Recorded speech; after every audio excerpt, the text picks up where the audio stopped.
अस्सलाम वालेकुम। Welcome to memory development online course. आइए देखते हैं कि आज की हमारे इस लेसन में क्या है। अच्छा, अब इस टाई अप मेथड के जो प्रैक्टिकल यूजेस हैं वो तो बहुत ही ज़्यादा हैं, लेकिन एक दो जो है प्रैक्टिकल यूजेस, एक दो जो हैं उसकी थोड़ी सी प्रैक्टिस हम यहीं पे कर लेते हैं। बाकी फिर आपको होमवर्क हम देंगे, उसमें आप करेंगे।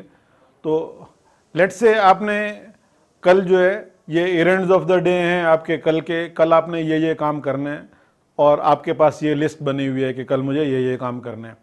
क्या काम है? एक आपको जो है कार धुलवानी है या धोनी है, उसके बाद जो है बैंक में जाके कैश डिपॉजिट करना है, और जो है एक गिफ्ट दोस्त के लिए ख़रीदना है, और विज़िट करना है डेंटिस्ट को, दांतों का मसला है, और फिर ये सारी पूरी लिस्ट आपने बनाई हुई है। तो मैं ये कह रहा हूँ, सिर्फ आपको मैंने तरीका बता दिया है कि किस तरह टाई अप करना है दो चीज़ों को एक वक्त में। तो आप दो चीज़ों को या दो कॉन्सेप्ट्स को या दो ऑब्जेक्ट्स को ही लेंगे। तो आपने जो कार है उसको बैंक के साथ टाई अप कर दिया।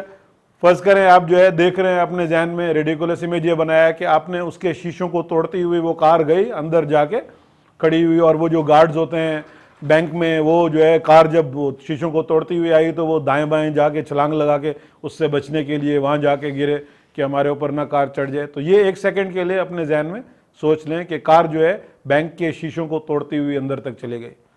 बना लिया, अब उसको भूल जाए।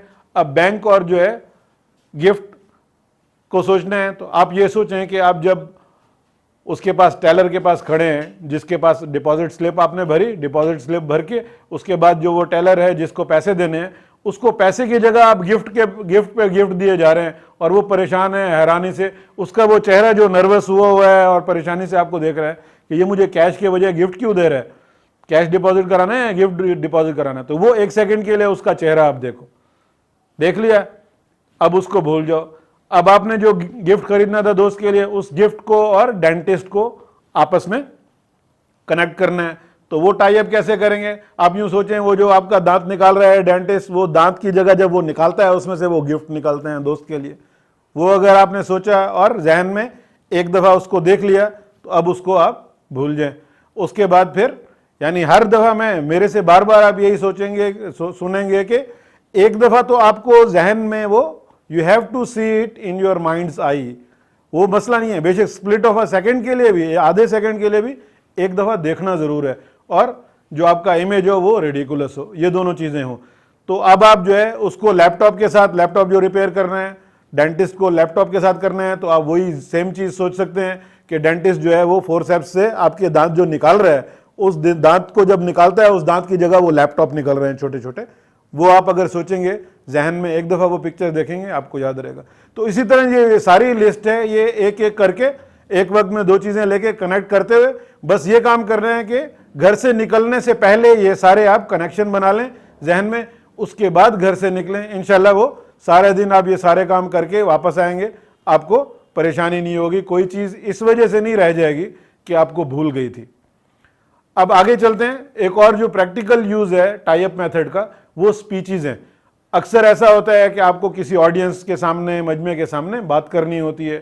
तो मैंने इसमें जैसे एग्जांपल लिए कि अगर आप स्कूल के हेडमास्टर हैं या स्कूल के प्रिंसिपल हैं या बाहर से गेस्ट आए हैं या ऐसा, तो उसमें आप एक स्कूल में स्पीच दे रहे हैं जिसमें आपने स्कूल में जो प्रॉब्लम्स हैं वो थोड़े से डिस्कस करने। तो उसकी अभी हम थोड़ी सी जो है प्रैक्टिस करेंगे, लेकिन उससे पहले मैं आपको एक चीज़ बताऊं कि ये जो स्पीच होती है ये तो उधर यानी आदमी को नर्वस करने वाली चीज़ होती है कि सामने ऑडियंस बैठी है, वो जो स्टेज फ्राइट होता है हर किसी को। वैसे जो आदमी जितने बातें करने वाला हो, जब वो स्टेज पे आता है, लोग सामने बैठे होते हैं, उस वक्त उसको चीज़ें वैसी ना भूलने वाली चीज़ें होती हैं, वो भी भूलना शुरू हो जाती। तो एक आदमी जो है स्टेज पे आया और उसने स्टेज पे आके सारे सामने जो है ना लोग बैठे हुए थे, ऑडियंस बैठी हुई थी, उसने आके कहा कि जब मैं इस स्टेज पे आ रहा था स्पीच करने के लिए तो मुझे पता था और अल्लाह ताला को पता था कि मैंने क्या कहना है, क्योंकि उसके पास वो नोट्स वगैरह थे, तो वो नोट्स बेचारे के असल में खो गए। तो अब वो कह रहे हैं कि अब सिर्फ अल्लाह ताला को पता है कि मैंने क्या कहना था, अब मुझे पता नहीं है, मुझे भूल गया। तो इस तरह के वाकयात बहुत होते हैं कि स्टेज पे जाके हर चीज़ भूल गई। उसमें सबसे जो स्पीच करने का सबसे यानी जो ऑडियंस के साथ कनेक्ट ही आप नहीं होते, उनके साथ आपका वो कनेक्शन ही नहीं जुड़ता जब आप वो पेज पे जो है वर्ड बाय वर्ड स्पीच वो पढ़ रहे होते हो। फिर उससे आसान तरीका लोगों ने ये निकाला कि उसको वर्ड बाय वर्ड रट्टा लगा लें उसका। तो रट्टा लगा के वो देख तो रहे होते हैं सामने लोगों को और कह रहे होते हैं, लेकिन जैसे ही वो रट्टे का सबसे बड़ी खूबी जो रट्टे की है वो ये है कि वो उस वक्त भूलता है जब उसकी जरूरत हो। एग्जाम में जिस क्वेश्चन के लिए आपने रट्टा लगाया उसी क्वेश्चन में भूलेगा, उससे पहले भी याद रहेगा, उसके बाद भी चिढ़ाने के लिए याद आ जाता है कि अच्छा हाँ आप बता।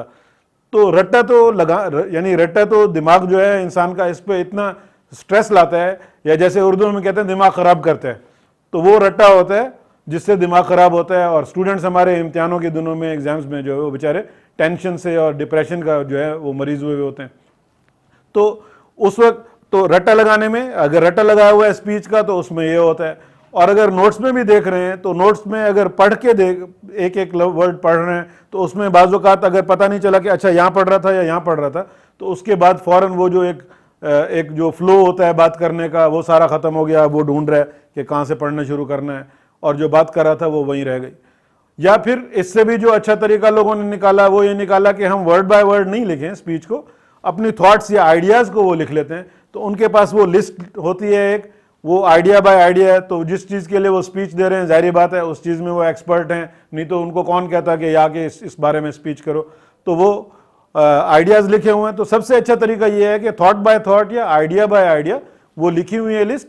तो जो हमारा टाई अप मेथड है वो तो वही जो सीक्वेंस में जो चीज़ होगी उस पर टाई अप मेथड लगेगा। तो वही जो आइडियाज़ उसने लिखे हुए हैं वो बेस्ट तरीका है यानी स्पीच जो है देने का।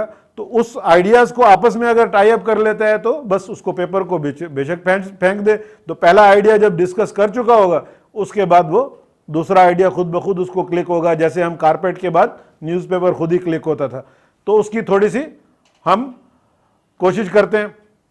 तो ये जैसे आपने स्पीच देनी है, किसी ने स्कूल में स्पीच देनी है कि क्लासरूम्स जो है वो बहुत क्राउडेड हैं, बहुत सारे स्टूडेंट्स होते हैं, और दूसरी बात ये है कि टीचर्स के बारे में, उनके मेथड्स जो हैं और उनकी अपनी सैलरी जो है वो उसके बारे में डिस्कस करना था। और जो फायर ड्रिल्स होती हैं, अगर खुदा ना खास्ता आग लग जाए स्कूल में तो किस तरह क्या क्या होगा, तो उसकी जो ड्रिल करानी है स्टूडेंट्स को उसके बारे में बात करनी है। और स्कूल में फर्नीचर की क्या कंडीशन है, किस तरह का फर्नीचर है या नया लेना है उसके बारे में। तो इस तरह की अगर उसने बात करनी है और ये सारी स्पीच है उसके पास, तो वो इनमें जो आइडियाज़ हैं, ये 4 आइडियाज़ जो हैं, इनमें जो कीवर्ड्स हैं, अच्छा कीवर्ड जो है वो एक फ्रेज भी हो सकता है चंद वर्ड्स का, चंद सेंटेंसेस भी हो सकते हैं। शुरू में जब आपको प्रैक्टिस नहीं है तो आप चंद सेंटेंसेस भी लिख सकते हैं। उन सेंटेंसेस को देख के फिर आपको कोई 1 या 2 कीवर्ड, या तो कोशिश करें अगर आपके पास चॉइस है तो जो नाउन होगा, कोई ऑब्जेक्ट होगा, टेंजिबल चीज़ होगी जिसको हाथ लगा सकते हैं, देख सकते हैं, तो वो लें जिसकी पिक्चर आसानी से बन जाती है। नहीं तो दूसरी चीज़ भी होगी तो उसकी भी बन जाएगी। तो ऐसे अब इसमें कीवर्ड्स क्या बनेंगे, इसमें पहले वाले में जो है क्राउड बनेगा, दूसरे वाले में टीचर बनेगा, आप कुछ और भी बना सकते हैं, लेकिन तीसरे वाले में फायर ड्रिल वाले में फायर बना लिया। ये मेरी अपनी, अच्छा ये भी मैं आपको बताता चलूँ ये बात कि आपके जहन में जो भी रिडिकुलस पिक्चर पहले आती है फौरन, वो असल है यूज़ करना। जो अब्दुल बासित बता रहा है वो असल नहीं है, वो तो मैंने शुरू में प्रैक्टिस नहीं होती तो हम साथ साथ चलाने के लिए बताते रहते हैं, यूं सोचो यूं सोचो। जब आपकी प्रैक्टिस हो जाएगी तो जो आपके जहन में सबसे पहला वियर्ड ख्याल या रिडिकुलस पिक्चर आएगी वो आपको हमेशा वही आएगी, वो चीज़ देख के, तो वो असल पिक्चर है जो आपने यूज़ करनी है।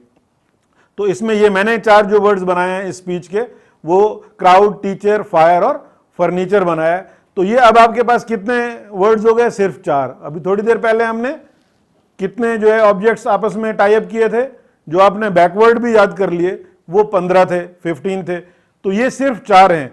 तो ऐसे 4 हों या 40 हों वो आप कर सकते हैं। और घंटे की 2-2 घंटे की स्पीचेस भी आप इस तरह बगैर तैयारी के, यानी बगैर तैयारी से मुराद है बगैर नोट्स देखे, आप जो है अपनी मेमोरी से, और फिर जब आपको थोड़ी प्रैक्टिस होती जाएगी और आपको ये कॉन्फिडेंस होगा कि आप जब जितना बड़ा भी ये सामने मजमा हो, जितने लोग भी ऑडियंस में हो, आप अपनी सारी जो स्पीचेस हैं, जो भी डिबेट्स हैं, अपने आराम से मेमोरी से वो डिलीवर कर सकते हैं। तो कॉन्फिडेंस बढ़ता जाएगा, तो उसके बाद कीवर्ड्स खुद उठ के आपके सामने आया करेंगे और वो कम होते जाएंगे। यानी एक पूरी थॉट का एक वर्ड आपके जहन में आएगा, उसको अगली थॉट के एक वर्ड से आप मिलाएंगे। इसलिए जो बड़ी से बड़ी स्पीच भी होगी उसमें 10, 15, 20 से ज़्यादा की लिस्ट बनेगी ही नहीं। तो आप जो है आराम से वो देंगे, लोग समझेंगे यार इतना बड़ा मेमोरी एक्सपर्ट है, ये तो जो है फिलबदी अपने जहन से सारी फिगर्स फैक्ट्स बयान करता है। तो आपके जो है ना वैसी स्पीच देने का अंदाज और कॉन्फिडेंस भी इससे बदल जाएगा। तो अब जो है ये इसको जो टाई अप मेथड हैं उसके थोड़े से यूजेस हैं, ये इसके अलावा बहुत सारे हैं। आपको स्टोरीज हैं, एनेक्डोट्स हैं, ज़िंदगी में कभी आपके कोई भी ऐसे वाक़यात हुए, किस्से हुए, उसमें फिर हम कभी किसी को सुना रहे होते हैं तो वो सारा याद रहे, या कभी एक दूसरे को कोई लतीफ़े वतीफ़े सुना रहे होते हैं तो उसमें अक्सर भूल जाते हैं। तो वो एक लतीफ़े का जो कीवर्ड आपने ज़हन में लिया, दूसरे लतीफ़े का कीवर्ड लिया, तीसरे का, तो वो जो पंच लाइन है ना उसका आप लेके, अगर सारे दोस्त बैठे हुए हैं 1 घंटे में उन्होंने अगर 100 लतीफ़े भी सुनाए हैं वो आपको याद रहेंगे, सारे हैरान रहेंगे कि वो 100 के 100 तो ये तो मैं जब इस यानी उसमें आप शो ऑफ कर सकते हैं अपने दोस्तों के सामने। प्रैक्टिकल यूज़ तो उसका और मुझे समझ नहीं आ रहा कोई ऐसा, लेकिन ये है कि जो दिन में आप कामकाज जितने करने होते हैं, किसी दिन की अपॉइंटमेंट्स हैं, वो अगर सीक्वेंस में है कि दोपहर को उसको मिलना है, शाम को इसको मिलना है, टी ब्रेक पे इसको मिलना है, तो वो सारे सीक्वेंस में वो आप टाइप मेथड से यूज़ कर सकते हैं। आर्टिकल्स हैं, स्पीच के लिए जितनी मैंने बात बताई ये सारी की सारी सेल्स टॉक हो, आर्टिकल्स हो, उस पर सारी लागू होगी। और ये जो है इसकी प्रैक्टिस के लिए आपको 1 हफ्ता हम जो है यानी वो इतना एक्सरसाइजेज का मटेरियल देंगे, जो आपको होमवर्क देंगे वो तकरीबन 1 हफ्ता रोज़ाना आपको एक 15 से 20 मिनट अगर देने उसमें, तो उसमें वो सारा काम हो जाएगा। उसके बाद फिर हम जो नए मॉड्यूल में चलेंगे जिसका हुक मेथड उसको कहते हैं, उस पर आएंगे। अगर आप ये चाहते हैं कि आपकी मेमोरी इंप्रूव हो तो जो हम PDF फॉर्म में आपको एक्सरसाइज और होमवर्क दे रहे हैं उनको कंप्लीट करते रहें, डेली उनकी प्रैक्टिस करें और कोर्स को आखिर तक मुकम्मल करें।